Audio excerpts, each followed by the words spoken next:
Hello friends, good morning. કેમ છો બધા? મજામાં ને? તો વાંધો નહીં. ચલો હવે આપણે આપણા લાસ્ટ સેશન છે એમાં પાર્ટ 1 એના ચેપ્ટર નંબર 4 જે છે એની આપણે લાસ્ટ બે સેશન છે એમાં આપણે જોયું. તો એમાં આપણે પેલો એક પત્ર જે છે તેના એક નમૂના પત્રથી આપણે જોયો કે LIC પાસેથી માહિતી મગાવતો પત્ર. હવે એમાં આપણે આગળ પત્રો જે છે જોઈએ. શું છે તો કે જીવન વીમા પોલિસી પર મળતા વધારાના લાભની જાણકારી અંગેનો પત્ર. એટલે કે કોઈ વ્યક્તિ એવું છે કે જે ઘણા સમયથી એમાં જોડાયેલો છે, ઘણા સમયથી એ પોલિસી ધરાવે છે, તો એમાં અપડેશન તો આવવાનું છે, ફેરફાર આવતા રહેવાના છે સમય જતાં. તો ઘણા સમયથી ધરાવે છે તો એને ઘણીવાર એવું બને કે લાંબા સમયથી કોઈ પણ ઇન્શ્યોર્ડ પર્સન હોય તો એને કોઈ વધારાના લાભ આપવામાં આવે કે એને કોઈ એક્સ્ટ્રા બેનિફિટ આપવામાં આવે કે જેનાથી એ વધારે આકર્ષિત થાય કે બીજો કોઈ પણ પોલિસી ઉતરાવવા માટે યા કોઈ બીજાને પણ એમાં આવવા માટે કે બીજાને પણ ઇન્સ્યોરન્સ કરાવવા માટે. તો એવા અલગ અલગ પ્રકારના એને ફાયદા પણ કરવામાં આવે છે. તો એના વિશે માહિતી મગાવતો અહીંયા પત્ર લખવાનું છે. શ્રીમતી વૃંદા શિવકૃષ્ણન છેલ્લા 5 વર્ષથી વીમા સેવા દ્વારા આરક્ષિત છે.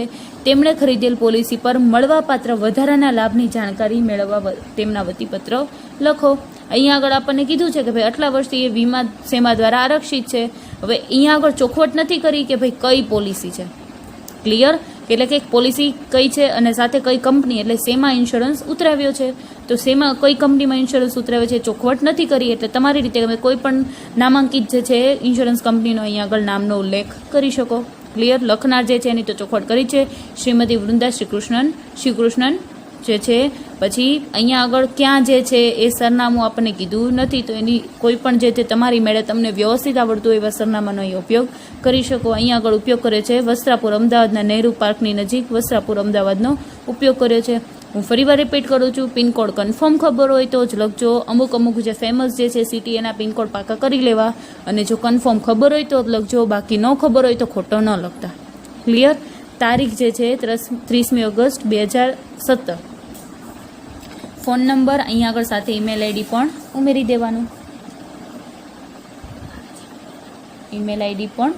દેવાનું.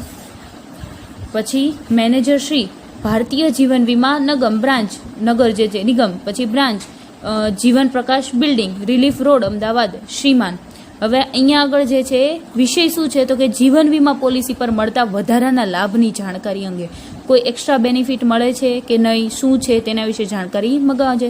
જીવન તૃપ્તિ પોલિસી નંબર. હવે એને જે છે અહીંયા આગળ કેવા પ્રકારનું કર્યું છે જીવન તૃપ્તિ પોલિસી નંબર, એટલે કે એને કયા પ્રકારનો ઇન્સ્યોરન્સ લીધો છે એની અહીંયા આગળ એને વાત કરી, એનું નામ લખ્યું છે. તો અહીંયા આગળ સંદર્ભનો મતલબ થશે રેફરન્સ આપણે કોને કહીએ? રેફરન્સનો મતલબ એ થશે કે જ્યારે કોઈ પણ આપણને જરૂરિયાત હોય, જ્યારે કોઈ પણ આવશ્યકતા હોય તો એ માહિતી જે છે એ મદદરૂપ થાય. હવે ધારો કે અહીંયા એણે પત્ર લખ્યો છે તો પત્રમાં અહીંયા આગળ સંદર્ભમાં એણે પોલિસી નંબર આપ્યો છે, જેનાથી શું થશે કે ઇન્સ્યોરન્સ કંપની જે છે એને સહાયતા મળશે કે એને કોઈ પણ માહિતી મેળવવા માટે કે પત્રને આધારે આ પોલિસી નંબર ઉપરથી ડાયરેક્ટ એ કોઈ પણ વ્યક્તિ જે છે સ્પેસિફિક જે ઇન્શ્યોર્ડ વ્યક્તિ જે છે ઇન્શ્યોર્ડ પર્સન છે એના વિશેની માહિતી સરળતાથી બધી જ મળી શકે. એટલા માટે અહીંયા આગળ સંદર્ભ લખવો આવશ્યક છે. હવે જેવી રીતે તમે બેંકમાં જાઓ છો તો બેંકમાં તમારી બધી જે છે માહિતી કોના આધારે ચાલશે, શેના આધારે ચાલશે તો કે બેંકના અકાઉન્ટ નંબરને આધારે. કોઈ પણ વ્યક્તિના જે તે વ્યક્તિ છે એના અકાઉન્ટ નંબરને આધારે એની માહિતી જે છે બધી લિંક કરેલી હશે, એનાથી તે બધી જ માહિતી મળશે. એટલે અકાઉન્ટ નંબર આપશો એમાંથી બધી માહિતી નીકળશે. એવી જ રીતે ઇન્સ્યોરન્સમાં એના પોલિસી નંબર જે છે એના આધારે બધી માહિતી હોય. એટલે કોઈ પણ જગ્યાએ કોઈ પણ કાર હોય એને આઈડેન્ટિટી એક નંબર હોય, તો એની આઈડેન્ટિટી એટલે ઓળખ નંબર અહીંયા પોલિસી નંબર થાય. તો પોલિસી નંબર રાખવામાં આવે રેફરન્સમાં કે જેનાથી જે ઇન્સ્યોરન્સ કંપની છે એને સરળતા રહેશે માહિતી જોવામાં, ચેક કરવામાં અને માહિતી આપવામાં. ક્લિયર? ઉપરોક્ત સંદર્ભમાં જણાવવાનું કે મેં 2006માં જીવન તૃપ્તિ પોલિસી જે છે લીધેલ છે, ત્યારબાદ નિયમિત રીતે પ્રીમિયમ ભર્યા છે. હવે અહીંયા પણ તમે થોડી માહિતી જે છે વધારે જણાવી શકો. અહીંયા આગળ એને નવો નથી લેતા એટલે કદાચ એ પોતાની પ્રોપર બધી જ ડિટેલ ન આપે તો ચાલે, પણ 1-2 લાઈન એ પોતાની ઇન્ટ્રોડક્શનની સાથે ઉમેરી દે તો વધારે સારું લાગશે. કમ્પલસરી નથી, અહીંયા આગળના પત્રમાં કમ્પલસરી છે, અહીંયા કમ્પલસરી નથી, પણ ઉમેરશો તો સારું લાગશે કે ભાઈ એ વ્યક્તિ શું કરે છે, XYZ એની થોડી માહિતી બેઝિક આપી દેવાની. પછી તો કે 2006માં જીવન પ્રવૃત્તિ એટલે કે અહીંયા સમયગાળો દેખાડી દીધો છે. અહીંયા પત્ર લખવાનો સમય છે 2017 ને આ 2006, એટલે કે અંદાજિત 10-11 વર્ષથી એની પાસે આ છે ઇન્સ્યોરન્સ. પોલિસી લીધે છે અને ત્યારબાદ નિયમિત રીતે પ્રીમિયમ ભર્યા છે. મને જાણવા મળ્યું કે એકવાર ખરીદેલ પોલિસીમાં વધારાના લાભ પાછળથી ઉમેરવા શક્ય છે. એટલે અમુક જે છે ને ઇન્સ્યોરન્સ એવા હોય કે એક વખત કરાવ્યા પછી એમ હોય કે ભાઈ એની પરિસ્થિતિમાં ફેરફાર થયો, જરૂરિયાતોમાં ફેરફાર થયો, આવશ્યકતામાં ફેરફાર થયો. તે આવશ્યકતામાં ફેરફારને કારણે એમાં આગળ એને કોઈ પણ વધારાના બેનિફિટ એડ કરવા હોય ક્યાં તો એમાં કોઈ પણ ફેરફાર કરવો હોય તો એ પાછળથી ફેરફાર કરવો શક્ય બને છે. તો એ વધારાના લાભ જે છે એ ઉમેરવા માટે અહીંયા વધારાના એને કોઈ પણ બેનિફિટ છે મેળવવા માટેની તપાસ કરતો પત્ર લખવાનો છે. તો અહીંયા આગળ એકવાર પોલિસીમાં વધારાના લાભ જે છે પાછળથી ઉમેરવા શક્ય છે. ઉપર જણાવેલ પોલિસીમાં ડબલ એક્સિડન્ટ બેનિફિટનો લાભ ઉમેરાવી શકાય કે તેમ છે તે જણાવશો. ડબલ એક્સિડન્ટ પોલિસી એટલે કે જેટલો એને ક્લેમ મળે એમ હતો એનાથી એને ડબલ મળી શકે એ ફાયદો છે કે નહીં એ જણાવશો. પછી વીમા પોલિસીની મુદત દરમિયાન પોલિસી ધારકનું આકસ્મિક મૃત્યુ થાય અને પોસ્ટમોર્ટમ રિપોર્ટ દ્વારા તે પુરવાર થાય તો વારસદારના વીમાની બમણી રકમ મળી શકે છે. એટલે ઇન શોર્ટ અહીંયા આગળ જે પણ ફાયદો થાય છે એ બમણો ફાયદો કરવા માટેની વાત થાય છે. એટલે હવે અહીંયા તમે આ બમણા ફાયદાની પણ વાત કરવામાં આવે પછી તો કે બીજો બેનિફિટ ઉમેરવો હોય કે ભાઈ સાથે સાથે આ ધારો કે અહીંયા આગળ કવર કરવામાં છે એક્સિડન્ટ, તો એક્સિડન્ટની સાથે તો બીજો કોઈ પણ આકસ્મિક જરૂરિયાત ઊભી થઈ હોય, બીમારી જે છે એનું સાથે ઉમેરવું છે તો એ પણ ઉમેરી શકાય. એવો કોઈ પણ ફાયદો છે એવું પણ તમે ટોપિક વાઇઝ ઉમેરી શકો. ક્લિયર. પછી તો કે પોલીસ દ્વારા પોસ્ટમોર્ટમ રિપોર્ટમાં રકમ જે આવે તો એ રકમ બમણી મળી શકે. એટલે એક એ માહિતી જાણવા માટે. અને જો પોલિસીની મુદત દરમિયાન પોલિસી ધારક જે છે પોલિસીની મુદત દરમિયાન પોલિસી ધારકનું સામાન્ય સંજોગોમાં મૃત્યુ થતાં બધા પ્રીમિયમ નિયમિતપણે ચૂકવાયા હોય તો તે સંજોગોમાં પોલિસીની પાકતી તારીખે વીમા કંપની બોનસ ઉપરાંત વધારાનો બોનસ પણ ચૂકવે છે. શું આ બંને લાભ અમારી ઉપરોક્ત પોલિસી માટે મળવાપાત્ર છે? એટલે એને માહિતી મળ્યું કેમ કે વીમા કંપની છે એમાં પણ અલગ અલગ અપડેટ આવતા રહે. એવું જરૂરી નથી કે ભાઈ વર્ષ પહેલાં અમુક એક વર્ષ પહેલાં કરાવ્યું એમાં પણ ફેરફાર આવી શકે. તો આ તો 10-11 વર્ષની વાત છે તો 10-11 વર્ષમાં ઘણા એવા ખાસ એવા ફેરફાર આવ્યા હોય તો એ માહિતીથી અપડેટેડ રહી અને એમાં ફેરફાર કરવો હોય તો એ ફેરફાર કરાવી અને પછી વધારાના બેનિફિટ એ મેળવી શકે. તો એના વિશે માહિતી માગે છે. તો એ વધારાનું બોનસ જે છે એ મળી શકશે કે નહીં અને આ બધા પ્રકારના લાભ જે છે ફાયદા છે એ મળી શકશે કે નહીં તેના વિશેની માહિતી માગે છે. હું જીવન વીમા પોલિસી પર મળતા વધારાના લાભ લેવા ઈચ્છું છું. એ માટે પ્રીમિયમની રકમમાં થતો વધારો મને મંજૂર છે અને કામકાજના દિવસ દરમિયાન આપ જ્યારે બોલાવશો ત્યારે આવી જરૂરી કાર્યવાહી પૂર્ણ કરીશ. આપના તરફથી ઝડપી પ્રત્યુત્તરની અપેક્ષા. કારણ કે અહીંયા આગળ વાત થાય છે વર્કિંગ ડેઝની કામકાજના દિવસ દરમિયાન. હવે એમ કે કોઈ પણ સમયે ભાઈ રજાના દિવસે યા તો કોઈ પણ ઓકવર્ડ સમયમાં એમ કે ભાઈ આવીને કરાવવાનું છે તો એ હોય નહીં. આ બધી વસ્તુ જે છે એ ધંધાકીય જે છે તો એ કામકાજના સમયમાં જે છે આવી અને બોલાવશો ત્યારે આવી અને કાર્યવાહી પૂર્ણ કરી નાખી. અને વધારાનો લાભ જોઈએ છે, વધારાનો ફાયદો કરાવવો છે શરૂ તો એના પ્રીમિયમની રકમમાં પણ ફેરફાર થાય. તો પ્રીમિયમની રકમ જે છે એ વધારે ભરવા એ પણ સાથે સહમત છે, મંજૂર છે એને. તો એ જે છે લાભ હશે તો મેળવી શકે. લખનાર કોઈ છે વૃંદા શિવકૃષ્ણન. હવે અહીંયા આગળ આપણને નથી કીધું પણ અહીંયા આગળ બિડાણ સ્વરૂપે તમે ઇન્સ્યોરન્સ સ્ટેટમેન્ટ જે છે એની કોપી જોઈન્ટ કરી શકો. કારણ કે એણે 2006 જે છે ત્યારથી વીમો ઉતરાવ્યો છે અને એના બધા જ પ્રીમિયમ નિયમિત ભર્યા છે. તો એ પ્રૂફ સ્વરૂપે ઇન્સ્યોરન્સ સ્ટેટમેન્ટ જે છે સાથે એટેચ કરી શકો. કમ્પલસરી નથી પરંતુ જો સાથે એટેચ કરશો માહિતીમાં તમે દર્શાવશો તો વધુ સારું લાગશે. ક્લિયર. તો આ જે છે પત્ર જે છે જીવન વીમા પોલિસીમાં વધારાની લાભની જાણકારી મેળવતો પત્ર છે. હવે અહીંયા ખાસ ધ્યાન રાખજો આમાં છે ને તમારે જે પત્ર છે એમાં મતલબ કે આના જેવો બીજો પત્ર પૂછાશે એમાં બહુ ફેરફાર નહીં થાય. થોડી ઘણી એની બેઝિક માહિતી જે છે બેઝિક ડિટેલ છે એમાં જ ફેરફાર થશે. કારણ કે જે મુખ્ય માહિતી છે તો જેટલી રહેશે જેમ રહેશે એમ જ રહેવાની છે. એના રીઝનમાં ફેરફાર કરી શકો, કારણમાં ફેરફાર કરી શકો, સ્કીમમાં કોઈ ફેરફાર કરી શકો. અહીંયા આગળ એનું જે ઇન્સ્યોરન્સ કંપનીનું નામ છે એમાં ફેરફાર કરી શકો, પોલિસી નંબરમાં ફેરફાર કરી શકો, વ્યક્તિના નામમાં ફેરફાર કરી શકો. પરંતુ એની જે મેઇન ડિટેલ છે એમાં એટલો બધો ખાસ ફેરફાર થશે નહીં. ક્લિયર. ત્યારબાદ એની પછીનો પત્ર જે છે શું છે તો કે બંધ પડેલી વીમા પોલિસીને પુનઃ ચાલુ કરવા માટેની જાણકારી મેળવવા અંગેનો પત્ર. વીમા પોલિસી બંધ થઈ ગઈ છે એને પુનઃ ચાલુ કરાવી છે, ફરીથી ચાલુ કરાવી છે તો એના માટેનો પત્ર લખવાનો છે. હાજી મોહમ્મદ ઉસ્માનગની કેરીવાળાને ખ્યાલ આવ્યો કે છેલ્લા 2 વર્ષથી તેમણે ખરીદેલ વીમા પોલિસીનું પ્રીમિયમ ભરવાનું રહી ગયું છે. તેમના તરફથી પોલિસી ફરીથી ચાલુ કરવાની શક્યતા જાણવા માંગતો પત્ર લખો. અહીંયા કોણ લખનાર છે? હાજી મોહમ્મદ કેરીવાળા જે ઉસ્માનગ કેરીવાળા જે લખનાર છે, જૂની મસ્જિદ સામે, સ્ટેશન રોડ, નવસારી. હવે અહીંયા આગળ જો તમને પ્રોપર ખબર હોય તો ત્યાં આગળ એ રીતે એડ્રેસ લખવાનું, પરંતુ તમે અહીંયા આગળ આપણને ડિટેલ દેખાડી છે કે ભાઈ એ મોમેડિયન છે, તો એના એડ્રેસ જે છે એ જનરલી એવી રીતે દેખાડવાના, તો એ વધુ વ્યવસ્થિત લાગશે. ભાઈ મસ્જિદની સામે, મસ્જિદની નજીક, મસ્જિદની બાજુમાં એવી રીતે દેખાડશો, એ દરગાહની સામે તો એવી રીતે દેખાડશો તો એ વધુ પ્રોપર લાગશે એરિયા પ્રમાણે. તારીખ છે કઈ છે? 28મી જુલાઈ 2017. હવે અહીંયા ખાસ ધ્યાન રાખવાનું, જે લખવાની તારીખ જે છે એ તારીખ અને અહીંયા આગળ જે તારીખે ઇન્સ્યોરન્સ ઉતરાવેલો જે છે એ તારીખમાં ફેરફાર હોવો જોઈએ, જૂનો હોવી જોઈએ. હવે આ તારીખ બહુ નજીકની થઈ જશે, વર્ષ બહુ નજીકનું થઈ જશે તો આ પત્ર જે છે ખોટો પડે, પ્રોપર નહીં ગણાય. કારણ કે અહીંયા આગળ જૂના પત્રને જૂના ઇન્સ્યોરન્સને ફરીથી ચાલુ કરાવવાની વાત છે, પુનઃ ચાલુ કરાવવાની વાત થાય છે, તો એની વચ્ચે સમયગાળો હશે. 28મી જુલાઈ 2017. ઉપરોક્ત બાબતે જણાવવાનું કે મેં 2013માં જીવન સંતોષ પોલિસી લીધેલ છે, ત્યારબાદ ત્રિમાસિક પ્રીમિયમ ચૂકવવાની મુદત હેઠળ 2 વર્ષ માટે નિયમિત રીતે પ્રીમિયમ ભર્યા છે. એટલે કે આ પોલિસી જે છે ક્યાં આગળ? તો કે life insurance corporation of India. હવે અહીંયા ચોખવટ નથી કરી ક્યાં આગળ લીધેલી છે, પોલિસી લીધેલી છે પણ ક્યાં લીધેલી છે ચોખવટ નથી કરી, તો અહીંયા આગળ જે છે એ દેખાડી છે કે લાઈફ ઇન્સ્યોરન્સ કોર્પોરેશન જે છે એમાં લીધેલી છે અને 2013માં જે છે લીધેલ છે. ત્યારબાદ ત્રિમાસિક પ્રીમિયમ ચૂકવવાની મુદત હેઠળ 2 વર્ષ માટે નિયમિત પ્રીમિયમ ભર્યા હતા. એટલે કે 2 વર્ષ માટે, એટલે 2013થી 2015 સુધી 2 વર્ષ માટે ભર્યા હતા. ક્લિયર? 2015માં હજ કરવા ગયા પછી કેટલાક પ્રીમિયમ ભરવાના રહી ગયા હોવાથી ઉપરોક્ત જે છે પોલિસી આપના તરફથી બંધ કરવામાં આવી. કારણ કે ઇન્સ્યોરન્સ જે છે ને એમાં મોસ્ટ ઓફમાં બધામાં એવી રીતે હોય કે તમે વીમો ઉતરાવ્યો, હવે તમે પ્રીમિયમ ભર્યા, ધારો કે અમુક પ્રીમિયમ તમારાથી રહી ગયા, નિયમિત ન ભરાણે, છેલ્લો પ્રીમિયમ પણ રહી ગયો, તો એ જે છે ઇન્સ્યોરન્સ જે છે પોલિસી કેન્સલ થઈ જશે, રદ કરવામાં આવે છે. એટલે એના પોલિસી જે છે પ્રીમિયમ જે છે રેગ્યુલર ભરવા આવશ્યક છે. એટલે એનો પોલિસી જે એના પ્રીમિયમ 2 વર્ષ સુધી ભરાણા પછી ન ભરાણા, પોલિસી જે છે બંધ થઈ ગઈ છે અને એ મારે પોલિસી એ વ્યક્તિને ફરીથી પોલિસી ચાલુ કરાવી છે. તે માટે કઈ માહિતી એને જોશે?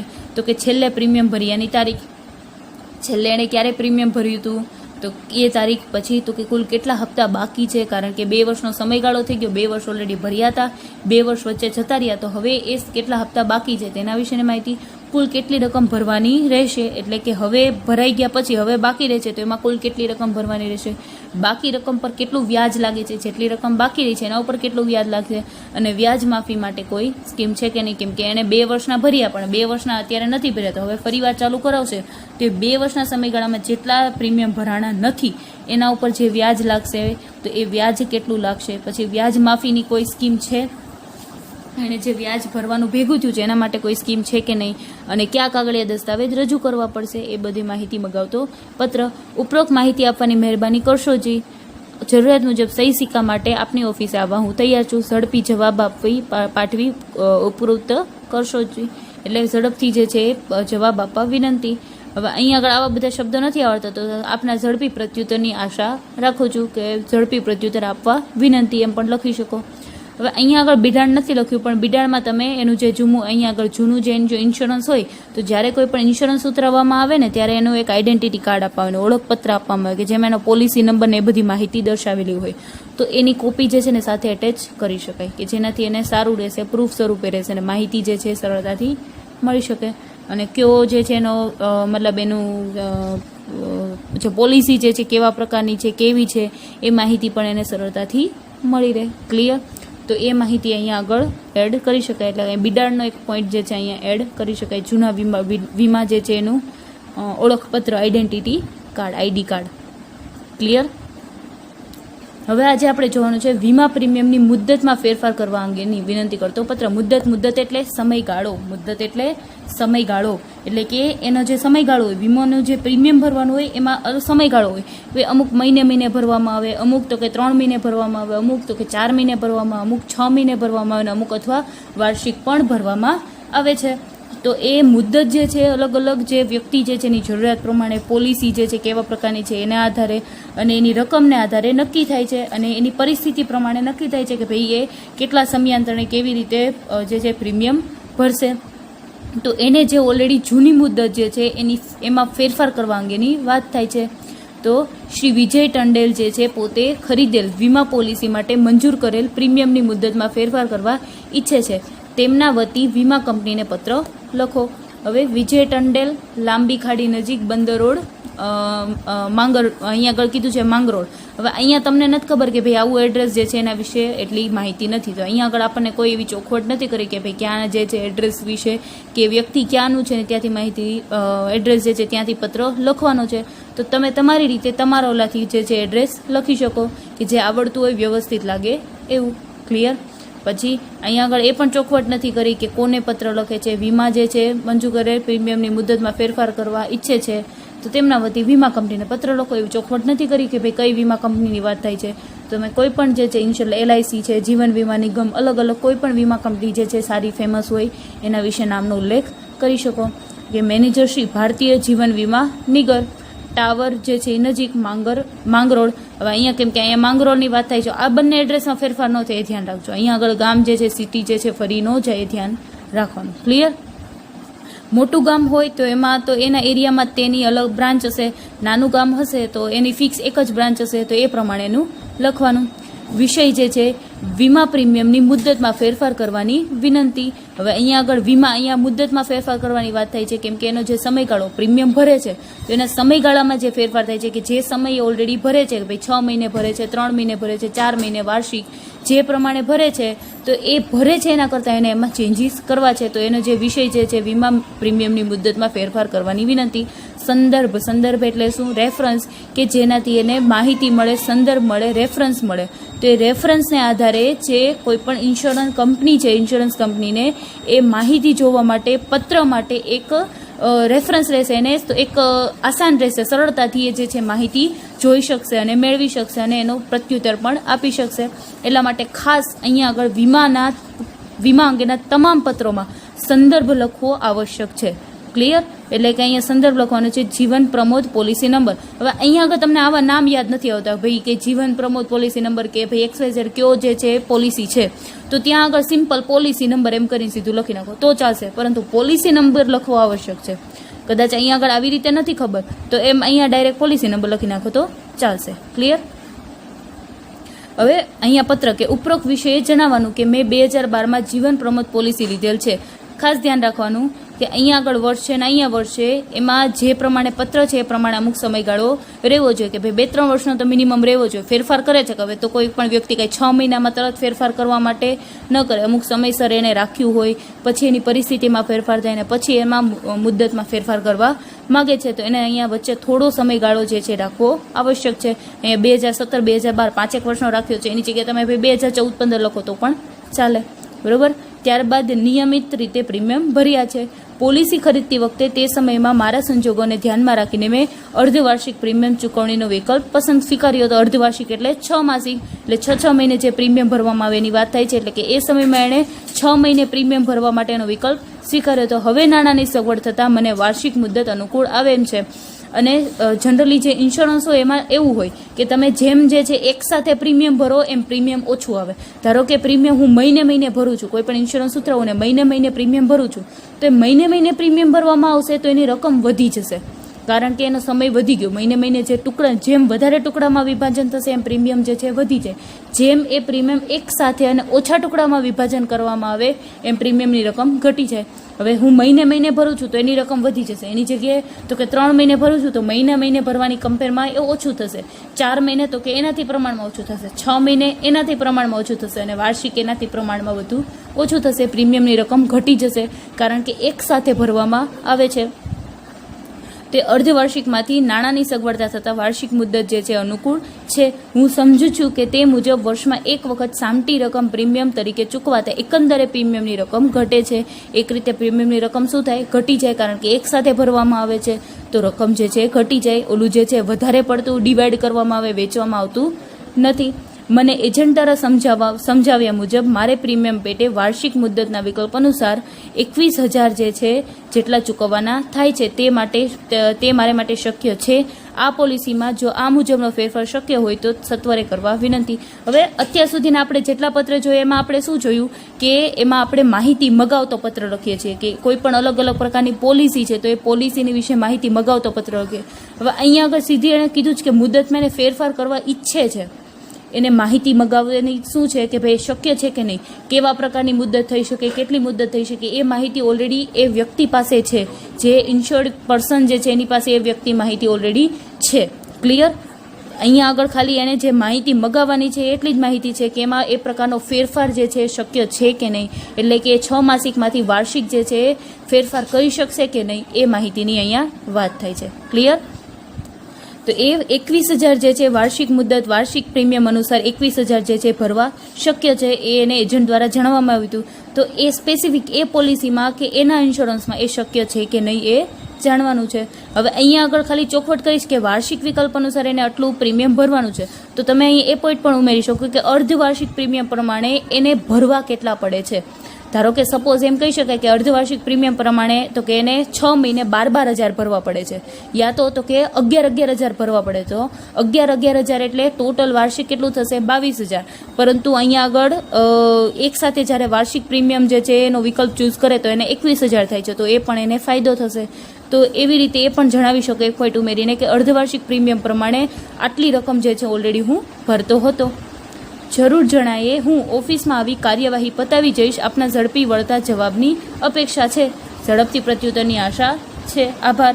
આપનો વિશ્વાસુ વિજય ટંડેલ. કેમ કે અહીં આગળ આપણને ચોખવટ કરેલી જ છે, લખનાર છે, તો એ ખાસ ધ્યાન રાખજો કે નામ જે છે જાતે અલગ બીજું લખાઈ ન જાય, કારણ કે આખો પત્ર સાચો લખ્યો હશે, વ્યવસ્થિત લખ્યો હશે, પરંતુ જો તમે ઉપર જે તે ધ્યાન ન દીધું અને એ વ્યક્તિ તરફથી પત્ર લખવાનો છે એનું નામ ન લખ્યું એટલે આખા પત્રમાં સીધું ખોટું પડશે. ક્લિયર? હવે અહીંયા આગળ તમારે સ્વાધ્યાય જે છે એનો પત્ર નંબર 3 એ હોમવર્કમાં કરવાનો છે. આની સાથે આ પત્ર કર્યા પછી કે કુ આબાન પટેલ વતી વીમા પ્રીમિયમની મુદ્દતમાં ફેરફાર કરવાની વિનંતી કરતો પત્ર વીમા કંપનીને લખો. હવે અહીંયા તમે ફેરફાર શું કરી શકો તો કે એ જે પોતે વ્યક્તિ કેટલા સમયથી એ પોલિસી ધરાવે છે એ તમે દેખાડી શકો. પ્લસ ફેરફાર તો કે આમાં 6 મહિનાને દેખાડ્યું કે ઓલરેડી વ્યક્તિ 6 મહિને પ્રીમિયમ ભરે છે, તો તમે એમ પણ દેખાડી શકો કે એ માસિક પ્રીમિયમ ભરે છે અને માસિક પ્રીમિયમમાંથી એને ફેરફાર કરીને 6 માસિક કરવું છે, અથવા તો 6 માસિક પ્રીમિયમ ભરે છે, ઓપોઝિટ ઉલટું પણ કરી શકો કે 6 માસિક પ્રીમિયમ ભરે છે અને એમાં ફેરફાર કરીને મહિનાનું માસિક પ્રીમિયમ ભરવા માટે અત્યારે એની પરિસ્થિતિ પ્રમાણે, સિચ્યુએશન પ્રમાણે એ માસિક પ્રીમિયમ ભરવા માટે જે છે અનુકૂળ એને છે વધારે. ક્લિયર? તો એ માહિતી દર્શાવીને અહીંયા ક્વેશ્ચન નંબર 3 છે સ્વાધ્યાયનો, આની પછી લખવાનો છે હોમવર્કમાં. હવે ત્યારબાદનો પત્ર છે વીમાધારકનું મૃત્યુ થતાં તેની પોલિસી પર મળવાપાત્ર રકમ મેળવવા અંગે વીમાધારકના વારસદાર વતી પત્ર લખો. જે વ્યક્તિ જે છે એનું મૃત્યુ થયું છે તો અહીંયા આગળ લખનાર વ્યક્તિ છે એનો વારસદાર એટલે કે ઇન્શ્યોર્ડ પર્સન નથી, એનો વારસદાર એટલે કે એના વતી જેને મળે છે એ લખનાર છે. કોણ છે તો કંઈ આગળ ચોખવટથી કીધું છે શ્રી બેન્ડન ફ્રેન્ક વતી તેમના પિતા શ્રી એન્ટોની ફ્રેન્કના મૃત્યુ બાદ તેમની પોલિસીને મળવાપાત્ર રકમ જે છે LIC ઓફ ઇન્ડિયાને પત્ર લખો. તો અહીં ચોખવટથી કીધું જ છે. હવે અહીંયા ભૂલે ન પડે કે અહીંયા ઇન્શ્યોર્ડ પર્સન છે એટલે કે જે વ્યક્તિ જે પોલિસી ધરાવે છે, ઇન્સ્યોરન્સ ધરાવે છે એનું નામ ન લખાવવું જોઈએ, કેમ કે એનું મૃત્યુ થઈ ગયું છે એટલે એના વતી લખનાર છે એનો વારસદાર, એનો પુત્ર. તો એના વતી લખનાર કોણ છે? બેન્ડન ફ્રેન્ક એ લખનાર છે.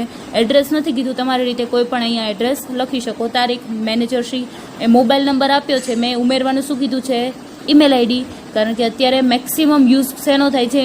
મેઇલનો, એટલે અહીં આગળ ઈમેલ આઈડી ઉમેરી દેવાનું. ચાહે તો તમે ફેક્સ આઈડી પણ અહીંયા ઉમેરી શકો. વેબસાઇટ જે છે અહીંયા આગળ જરૂર નથી. વેબસાઇટ જે છે ધંધાના એના ઉદ્દેશથી ઉપયોગ કરવામાં આવે છે, એટલે એના માટે તમે વેબસાઇટ ઉમેરો તો વધુ સારું લાગશે. અહીંયા આગળ તમે ઈમેલ આઈડી જે છે એ વધુ યોગ્ય લાગશે. LIC of India, branch number Jamnagar. વિષય શું છે તો કે વીમાધારકના મૃત્યુ બાદ તેની પોલિસી પર મળવાપાત્ર રકમ મેળવવા અંગે. સંદર્ભ જીવન ઉત્સાહ પોલિસી નંબર.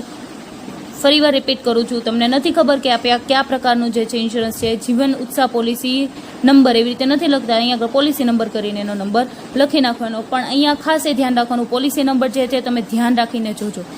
હંમેશા કોઈ પણ જે છે તમે કોઈ પણ જગ્યાએ ઇન્વેસ્ટ કરો, એટલે કે જે કોઈ પણ મ્યુચ્યુઅલ ફંડમાં કે એમાં ઇન્વેસ્ટ કરવામાં આવે તો એમાં ફોલિયો નંબર આવે, આમાં પોલિસી નંબર આવે. તો પોલિસી નંબરમાં હંમેશા એવી રીતે આવશે કે વચ્ચે સ્લેશ કરવામાં આવે, ડેશ જે છે કરવામાં સ્લેશ કરવામાં આવે અને પછી છેલ્લે 2 આંકડા જે છે લખવામાં આવે. તો તમારે પોલિસી નંબર કમ્પલસરી આ સ્વરૂપમાં લખવું પડશે. સીધો આખો પોલિસી નંબર લખી નાખશો તો એ ચાલશે નહીં. એટલે છેલ્લે જે છે સ્લેશ કરી એટલે એ જે છે એનું ઓળખ હશે, મેઇન જે વ્યક્તિ જે છે એની ઓળખનો જે છે નંબર ત્યાંથી એને આધારે થશે. કારણ કે સ્ટાર્ટિંગના નંબર જે છે, સ્ટાર્ટિંગના આંકડા જે છે એ લગભગ એ બધાના સેમ હોય, કારણ કે એ કંપની જે છે એનો આઈડેન્ટિટી, એનો નંબર હોય. પાછળના આંકડા બધા કસ્ટમર પ્રમાણે, વ્યક્તિ પ્રમાણે ફરે છે. એટલે અહીંયા આગળ જે છે એ જરૂરી છે સ્લેશ કરીને તમે આ નંબર આવી રીતે લખવાનો. ક્લિયર? સુગ્નશ્રી, અહીંયા સુગ્નશ્રીના આવા શબ્દ નથી આવડતા તો સાહેબ શ્રી લખીને શરૂઆત કરી દેવાની, ચાલશે. અને ઇંગ્લિશમાં લખો છો તો રિસ્પેક્ટેડ સર, ઉપરોક્ત પોલિસી ધારક મારા પિતાશ્રી એન્ટોની ફ્રેન્કે 1988માં જીવન ઉત્સાહ વીમા પોલિસી જે છે ખરીદી હતી અને નિયમિત પ્રીમિયમ ભર્યા હતા. હવે અહીંયા આગળ બધી જગ્યાએ ખાસ ઉમેરવું જરૂરી છે, નિયમિત પ્રીમિયમ ભર્યા હતા, કારણ કે કોઈ પણ લાભ ઉઠાવવામાં આવે, કોઈ પણ ફેરફાર કરવા માટે જે એને નિયમિત પ્રીમિયમ ભરેલા હોવા જરૂરી છે. હવે એને પ્રીમિયમ જ નિયમિત નહીં ભર્યા હોય તો ઓટોમેટિક જે છે એની પોલિસી જે છે, ઇન્સ્યોરન્સ જે છે કેન્સલ થઈ જશે. તો એ ખાસ ધ્યાન રાખવાનું કે નિયમિત પ્રીમિયમ ભરેલા હોવા જોઈએ. અને જ્યાં જરૂર લાગે ત્યાં એનું સ્ટેટમેન્ટ જે છે, ઇન્સ્યોરન્સનું સ્ટેટમેન્ટ આવે કે તમે જેટલા ઇન્સ્યોરન્સ ઉતરાવ્યા છે તો એ સ્ટેટમેન્ટ જે છે ત્યાં સાથે એટેચ કરવું.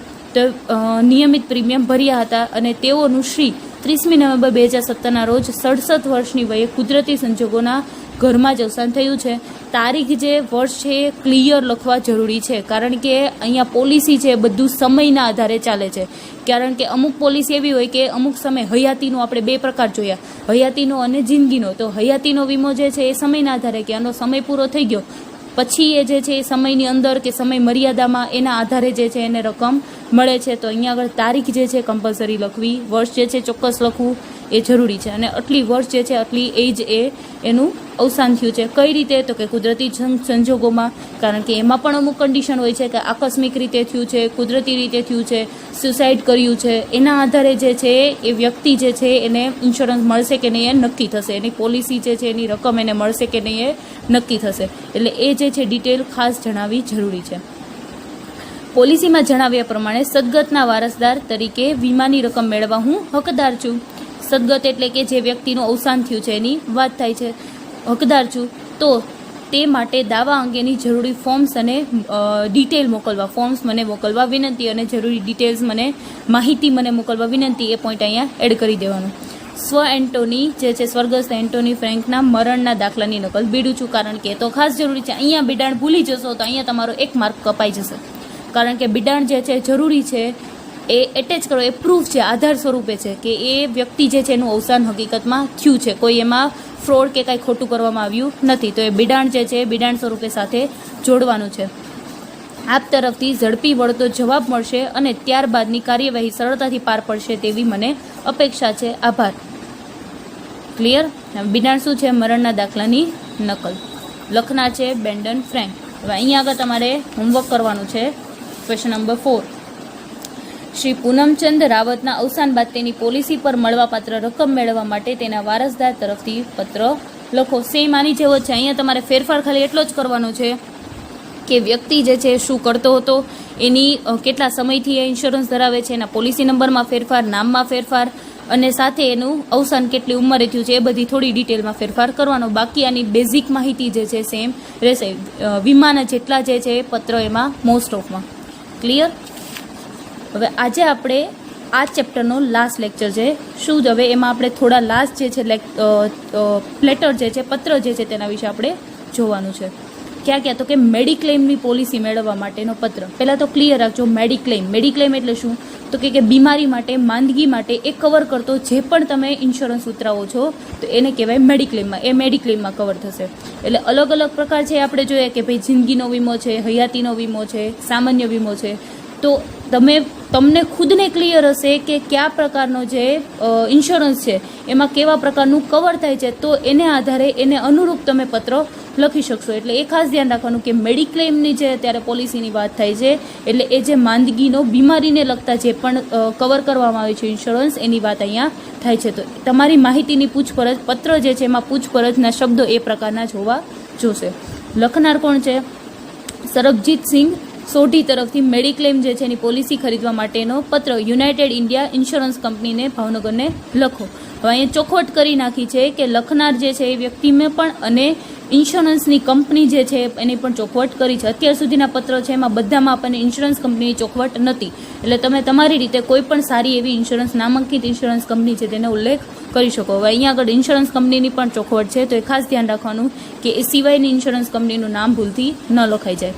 લખનાર છે સરબજીત સિંઘ સોઢી, અને અહીંયા આગળ જે કંપની જે છે યુનાઇટેડ ઇન્ડિયા ઇન્સ્યોરન્સ કંપની જે છે.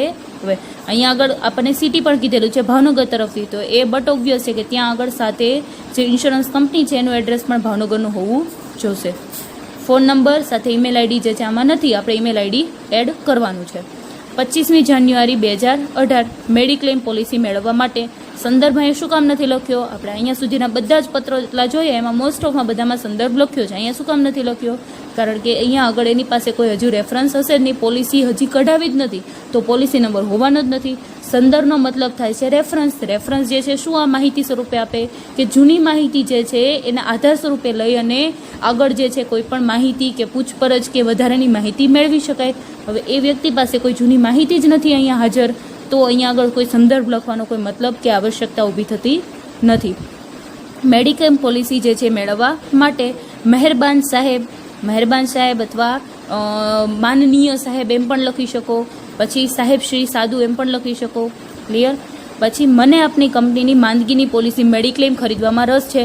હવે ફરી વાર રિપીટ કરું, આની પહેલાં આપણે આગળના 2-3 પત્ર પહેલાંનો એક પત્ર જોયો એમાં જોયું હતું કે કોઈ પણ વ્યક્તિ જે છે આપણે પત્ર લખો તો પહેલો પેરેગ્રાફ હંમેશા એનો ઇન્ટ્રોડક્શન હોવો જોશે, તો તમને માહિતી જે છે એ વધુ સરળ રહેશે. તો અહીંયા આગળ આપણને ઇન્ટ્રોડક્શન એટલે જે માહિતી વ્યક્તિ જે છે એની માહિતી આપી છે બીજા પેરેગ્રાફમાં કે હું શહેરમાં 5 વર્ષથી વાહન સમારકામનો સ્વતંત્ર ધંધો ચલાવતો એક ગેરેજનો માલિક છું અને હું 40 વર્ષીય પરિણીત પુરુષ છું અને એકંદરે મારું સ્વાસ્થ્ય સારું છે. તો આ માહિતી જે છે એ બીજા પેરેગ્રાફને બદલે પહેલા પેરેગ્રાફમાં દર્શાવવામાં આવે તો વધુ યોગ્ય રહેશે, કારણ કે એને એક બેઝ મળશે, એક પ્રસ્તાવના મળશે, અને જેને આધારે જે સામેવાળી કંપની છે ઇન્સ્યોરર કંપની છે એને ખબર પડશે કે ભાઈ આ વ્યક્તિ XYZ કંપની જે છે એના વિશેની માહિતી શું છે. ક્લિયર? તો અહીંયા આગળ આ જે છે પહેલા પેરેગ્રાફમાં દર્શાવવાનું, અને આ જે છે આપણને પહેલા પેરેગ્રાફના શું માહિતી આપી તો કે મને આપની કંપનીની માંદગીની પોલિસી મેડિક્લેમ ખરીદવામાં રસ છે. આજના જમાનામાં વ્યસ્તતા અને માનસિક તાણ વચ્ચે કુટુંબની જવાબદારી નિભાવવા માટે સ્વાસ્થ્ય સારું જાળવવું ખૂબ અઘરું બન્યું છે. તો હવે મુખ્ય કયા ઉદ્દેશથી પત્ર હંમેશા લખવામાં આવે એ આપણે ક્યાં લખવાનું? વચ્ચેના મિડલ પેરેગ્રાફમાં, એટલે કે બીજા પેરેગ્રાફમાં, મધ્ય પેરેગ્રાફમાં. કારણ કે મધ્ય પેરેગ્રાફ આપણે ધોરણ 11માં પણ ભણ્યા, મધ્ય પેરેગ્રાફ જે છે એ પત્રનું શું છે? હાર્દ. એટલે કે મુખ્ય જે ઉદ્દેશથી પત્ર લખવામાં આવે છે, જે માહિતી જે છે જેનો ઉલ્લેખ કરવામાં આવે છે, એ તમામ પ્રકારની માહિતી કવર ક્યાં કરવામાં આવશે? મધ્ય પેરેગ્રાફમાં, મિડલ પેરેગ્રાફમાં. એટલે જે ઉદ્દેશથી પત્ર લખવામાં આવે છે કે મેં મેડિક્લેમ ખરીદવા ઈચ્છું છું, આજના જમાનામાં એની આવશ્યકતા કેટલી છે, તે તમામ પ્રકારની માહિતી ક્યાં દર્શાવવાની? વચ્ચેના પેરેગ્રાફમાં, બીજા પેરેગ્રાફમાં. ક્લિયર? ડાક્ટરી સારવાર અને દવાઓની ખર્ચને પહોંચી વળવા માટે વીમાનું સુરક્ષા કવચ હોવું જરૂરી છે, કારણ કે જ્યારે કોઈ પણ આકસ્મિક જરૂરિયાત ઊભી થાય, મેડિક્લેમ છે તો કોઈ મોટી બીમારી આવી, કોઈ જરૂરિયાત એવી ઊભી થાય, અહીંયા આગળ અકસ્માતનો કવર કરવાનું નહીં, એક્સિડન્ટલ છે અહીંયા આગળ મેડિક્લેમમાં કવર કરવાની વાત કરવાની નહીં, કારણ કે અહીંયા ચોખવટથી આપણને સવાલમાં જ મેડિક્લેમની વાત કરી છે, તો આપણે એનો જે માહિતી દર્શાવશું એ મેડિક્લેમને રિલેટેડ જ દર્શાવવાની છે, કોઈ સામાન્ય વીમાની નહીં, યા તો કોઈ અકસ્માત એટલે કે એક્સિડન્ટલ વીમાની અહીં આગળ માહિતી કવર થવી જોઈએ નહીં, ભૂલથી પણ લખાવવું જોઈએ નહીં. ક્લિયર? તો એ વીમાનું સુરક્ષા કવચ હોવું જરૂરી બન્યું છે. આ તો કે મુખ્ય જે ઉદ્દેશ્ય પત્ર લખવામાં આવે છે આપણે બીજા પેરેગ્રાફમાં એને કવર કર્યું, ઇન્ટ્રોડક્શન જે આપ્યું છે પહેલા પેરેગ્રાફમાં કવર કર્યું, એટલે આ જે છે આપણે થોડુંક ઓપોઝિટ કરી નાખવાનું, ચેન્જ કરી નાખવાનું છે. હવે માહિતી મગાવવાની છે એટલે આપણે માહિતી માગી લીધી છે, એટલે કે મારી આપને વિનંતી છે કે મને અનુકૂળ આવે તેવી વિવિધ પોલિસી વિશે જણાવો. હું યોગ્ય પોલિસી તો પસંદ કરી અને જરૂરી કાર્યવિધિ કરવા તૈયાર છું. તો આ આપણને લાઈન આપી છે કે મારી આપને વિનંતી છે કે મને અનુકૂળ આવે એવી પોલિસી વિશે જણાવો.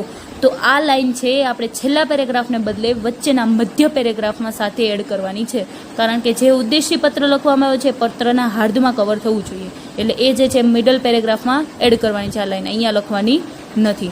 આ રીતે કવર કરવાનું પત્રને. હું યોગ્ય પોલિસી પસંદ કરીને જરૂરી કાર્યવિધિ કરવા તૈયાર છું. પસંદ કરેલ પોલિસી હેઠળ મળતા લાભની અસર નજીકના ભવિષ્યમાં શરૂ થઈ જાય એ ઝડપી પ્રક્રિયા કરવા વિનંતી. એટલે કે પસંદ કરેલ પોલિસીનો લાભ ઝડપથી મળે તેવી આશા સહ એવા પ્રત્યુત્તર જે છે ઝડપથી પ્રત્યુત્તરની આશા સહ અપેક્ષા સહ એવી રીતે શબ્દ લખવાના. છેલ્લે લખનાર કોણ છે? સરબજીતસિંહ સોઢી. ક્લિયર કીધેલું જ છે. હવે અહીંયા આગળ વ્યક્તિગત, કેમ કે મેડિક્લેમ છે તો અહીંયા ધંધાની કેની વાત થાય નહીં, એટલે વ્યક્તિ પોતે અંગત પોતાની રીતે પત્ર લખે છે, એટલે અહીંયા આગળ એની કોઈ પણ હોદ્દો કે પેઢીનું નામ કે XYZ સોસાયટીનું નામ કે એનો કંઈ પણ લખવાની જરૂરિયાત ઊભી થતી નથી. ક્લિયર? હવે અહીંયા આગળ તમારે સાથે જે છે સ્વાધ્યાયનો પત્ર હોમવર્કમાં કરવાનો છે. Question number 5. Harshvardhan Chopra mediclaim policy ખરીદવા માગે છે અંગે વીમા કંપનીને તેમના વતી પત્ર લખો.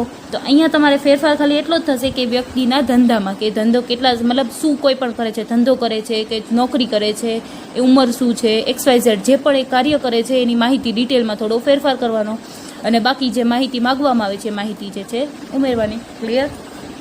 એ જે છે હોમવર્કમાં કરવાનું છે આ પત્રની પછી. હવે આપણો લાસ્ટ ચેપ્ટર નંબર 4 એનો લાસ્ટ પત્ર છે. શું છે? આગથી થયેલ નુકસાન સામે દાવા અંગેનો પત્ર. હવે પહેલાં તો આગથી થયેલ નુકસાન શેમાં કવર થશે? આ પ્રકાર મુખ્ય વીમા છે. વીમાના મુખ્ય કયા પ્રકાર છે? 2 પ્રકાર, જીવનનો વીમો અને સામાન્ય વીમો. તો આ જે આગથી થયેલ નુકસાન જે છે કે આગની સામે આગનો વીમો જે છે શેમાં કવર થશે? સામાન્ય વીમામાં. આપણને આમાં આ પ્રકાર નથી આપ્યા ડિટેલમાં, પણ આ પ્રકાર યાદ રાખવાના છે, કારણ કે એકચ્યુઅલમાં એના પ્રકાર એટલા ડિટેલમાં પડશે. એટલે તમારે કોઈ કોષ્ટક બનાવીને નોટ કરવું હોય તો કરી લેજો. આપણે પહેલા લેક્ચરમાં જે પ્રકાર જોયા એ અલગ અલગ પાડી અને વ્યવસ્થિત ડિટેલમાં જોઈ લેજો, તો જ તે VSQમાં પૂછાશે ત્યારે એની ડિટેલ તમે વ્યવસ્થિત રીતે લખી શકશો. ક્લિયર? આગથી થયેલ નુકસાન સામે દાવા અંગેનો પત્ર.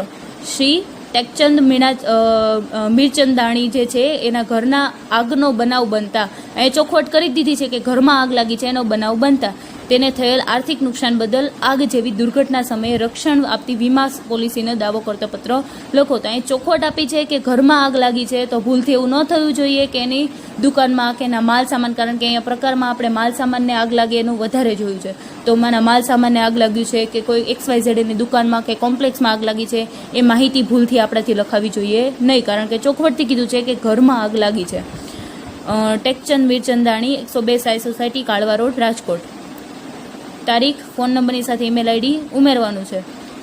Manager Shri new India insurance company. હવે આવા નામ નથી ખબર તો તમે કોઈ પણ XYZ LIC જે લખીને કોઈ જીવન વીમા જે છે, પણ અહીંયા આગળ આગની વાત થાય છે તો જીવન વીમા જે છે વધુ યોગ્ય રહેશે નહીં, એટલા માટે અહીંયા આગળ ન્યૂ ઇન્ડિયા ઇન્સ્યોરન્સ કંપની જે છે એવા નામ લખવાના. પછી આઝાદ ચોક, રાજકોટ. વિષય આગથી થયેલ નુકસાન સામે દાવો. સંદર્ભ, કારણ કે સંદર્ભ અહીંયા આગળ લખવો જરૂરી છે, એને લાભ ઉઠાવવાનો છે, એને જે પણ પોલિસી શરૂ કરાવેલી છે, ઇન્સ્યોરન્સ લીધેલો છે, તો એના વિશે એને એનો લાભ મેળવવાનો છે, જરૂરિયાત ઊભી થઈ છે, તો અહીંયા આગળ પોલિસીના નંબરને આધારે રેફરન્સથી જે છે ત્વરિત ઝડપથી એની સગવડ મેળવી શકશે, સહાય મેળવી શકશે, એટલે સંદર્ભ અહીંયા ઉમેરવાનો. મહેરબાન સાહેબ, મારી ઉપરોક્ત પોલિસી હેઠળ આવરી લીધેલ મારી તમામ મિલકત, એટલે કે મારું ઘર, વાડો વગેરેને આગ અને કુદરતી આફત જેવી કે વીજળી પડવી, ધરતીકંપ કે પડી જવાથી જેનાથી નુકસાન હેઠળ સંરક્ષણ પ્રાપ્ત થયેલ છે. એટલે કે એનો એકચ્યુઅલી વીમો શું છે, ઇન્સ્યોરન્સ એનો જે પોલિસી શું છે, અને એમાં શું કવર કરવામાં આવ્યું છે, કારણ કે એમાં જે મિલકતો એ ચોખવટથી કવર કરવામાં આવી કે એટલી જ મિલકત જે છે એનો ઇન્સ્યોરન્સ મળશે, એટલે કે એમાં નુકસાન થશે તો જે કવર થશે. તો એ જે છે એનું ઘર, વાડો, અહીંયા વાડો જે છે એવું યાદ નથી આવતું, તમે ત્યાં આગળ ફળિયું જે છે સાથે ઉમેરી શકો કે ફળિયું જે છે ત્યાં બધે આગ જે છે કઈ રીતે રીતે આગ લાગે તો કે કુદરતી આફત જે છે એના કારણે જો આગ લાગશે તો અને તો જ એને કવર થશે. માનવ સર્જિત એટલે કે જાતે કરીને શોર્ટ સર્કિટ કરી અને જો આગ લગાડવામાં આવી હશે અને એ જે છે એનું ઇન્ક્વાયરી કરવામાં આવે, તપાસ કરવામાં આવે અને જો ખબર પડે તો એ જે છે ઇન્સ્યોરન્સ જે છે એના પૈસા જે છે, રકમ જે છે, રક્ષણ જે છે એ મળી શકે નહીં. એટલે અહીંયા ચોખવટ છે કે કુદરતી આફત થાય અને એનાથી નુકસાન થાય તો અને તો જ તે એને સંરક્ષણ પ્રાપ્ત થાય છે. ઘરમાં આગ લાગવાની ઘટના અંગેની માહિતી નીચે મુજબ છે. હવે એ માહિતી તો દેખાડવી જ પડે, કારણ કે ક્યાં આગ લાગી છે, ક્યાં સમયે આગ લાગી છે અને કયા રીઝનથી, કયા કારણે આગ લાગી છે અને એની માહિતી કઈ રીતે મળી, ખબર કઈ રીતે પડી, એ તમામ પ્રકારની માહિતી અહીંયા દર્શાવવાની છે. એટલે કે સ્થળ જે છે એટલે બ્લોક નંબર, નામ અને એડ્રેસ અને ગામનું નામ સહિત પ્રોપર માહિતી, દિવસ, વાર, સમય, મંગળવાર 26મી જાન્યુઆરી 2018 ને 8:15 કલાકે એટલે કે તારીખ, વાર અને સમય. આગની જાણ ક્યારે થઈ તો કે આટલા વાગે સમય દર્શાવવાનો કે 8:15 આગ લાગી, 8:25 કલાકે જાણ થઈ ધુમાડો અને એની વાસ આવવાથી. ફાયર બ્રિગેડને જાણ ક્યારે કરી તો કે 8:30 કલાકે. અને આગનું કારણ પ્રથમદર્શી શોર્ટ સર્કિટ માલુમ પડે છે. પ્રથમદર્શી એટલે શું? દર્શી એટલે કે જે જોઈને, દેખાઈને, એટલે કે સૌ પ્રથમ જોઈને એવું દેખાણું કે શોર્ટ સર્કિટને કારણે માલુમ પડ્યું છે. નુકસાનની વિગત બિડાણ મુજબ. બિડાણ મતલબ બિડાણમાં શું જોડ્યું છે તો કે નુકસાનની વિગત અને ફાયરની નકલ. નુકસાનની વિગતમાં અહીંયા આગળ તમે ફોટોગ્રાફ પણ એડ કરી શકો કે ભાઈ આવી રીતે આટલું નુકસાન થયું છે, તો એ ફોટોગ્રાફ પણ એડ થઈ શકે. પછી FIR કરવામાં આવે નહીં તો FIRની નકલ પણ ત્યાં આગળ સાથે એટેચ કરવામાં આવે. તો નુકસાનની વિગત ક્યાંથી મળી, તો કેવી રીતની છે, શું છે, તો એ બિડાણ મુજબ એટલે કે સાથે પ્રૂફ સ્વરૂપે જે એટેચ કરવામાં આવ્યું છે એના મુજબ છે. પોલીસને જાણ ક્યારે કરવામાં આવી? મંગળવાર 26મી જાન્યુઆરી 2018 ને 11:55 કલાકે. એટલે આ સવારે 8 આગ લાગી અને ત્યારબાદ 11:55 એટલે 12 આસપાસ એટલે કે 3-4 કલાક પછી એની જાણ કરવામાં આવી. નોંધાવેલ FIRની નકલ સાથે બિડેલ છે. આ પોઈન્ટ કદાચ તમે સાથે ન ઉમેરો, અહીંયા આગળ ન લખો તો ચાલશે, કારણ કે બિડાણમાં એ કવર થઈ ગયું છે. લખો તો ચાલશે અને ન લખો તો પણ ચાલશે. ક્લિયર? અને ઉપરની વિગતો ધ્યાનમાં લઈ જરૂરી કાર્યવાહી કરવા વિનંતી, જેથી મને દાવાની રકમ સત્વરે મળી શકે. સત્વરે શબ્દ યાદ નથી આવતો તો ત્વરિત અથવા ઝડપથી જે છે એ મળી શકે, અહીંયા લખી શકાય. આપનો વિશ્વાસુ ટેકચંદ મીરચંદાણી. બિડાણ નુકસાનની વિગત, FIRની નકલ. હવે બિડાણમાં તમે હજુ પોઈન્ટ કવર કરી શકો કે અહીંયા આગળ ફોટોઝ, કારણ કે આધાર મુખ્ય અહીંયા આગળ આધાર સ્વરૂપે તમે ફોટા જે છે જરૂરી છે, એટલે કે ફોટાની કોપી જે છે કાઢીને સાથે એટેચ કરી શકાય. તો એ પોઈન્ટ અહીંયા બિડાણમાં એડ કરી શકાય. ક્લિયર? તો આ પ્રકારે આપણે આટલા પ્રકારના પત્ર જે છે કવર કરવામાં આવ્યા છે. બહુ લિમિટેડ ને બહુ ઓછા છે. જે આપણે આગળના જે અમુક ચેપ્ટર જોયા એની પ્રમાણમાં ખૂબ જ સરળ છે અને અમુક જ પ્રકારના અહીંયા પત્ર કવર થાય છે, તો લખવામાં અને સરળ રહેશે. અને આટલા જે અહીંયા પ્રકારના પત્ર અહીંયા કવર કરવામાં છે, કદાચ તમે 3-4 વખત આમનામ વાંચી જશો, ગોથ્રુ કરી જશો તો ઓટોમેટિક તમને ક્લિયર થશે કે કઈ રીતે લખવું. બહુ વધારે માહિતી અહીંયા કવર કરવામાં આવી નથી, એટલે અહીંયા આગળ બહુ આપણે ટેન્શન રહેશે નહીં. ક્લિયર? તો પણ અગર કંઈ ડાઉટ હોય તો આપણે આગળ નેક્સ્ટ સેશનમાં જોઈ લઈશું.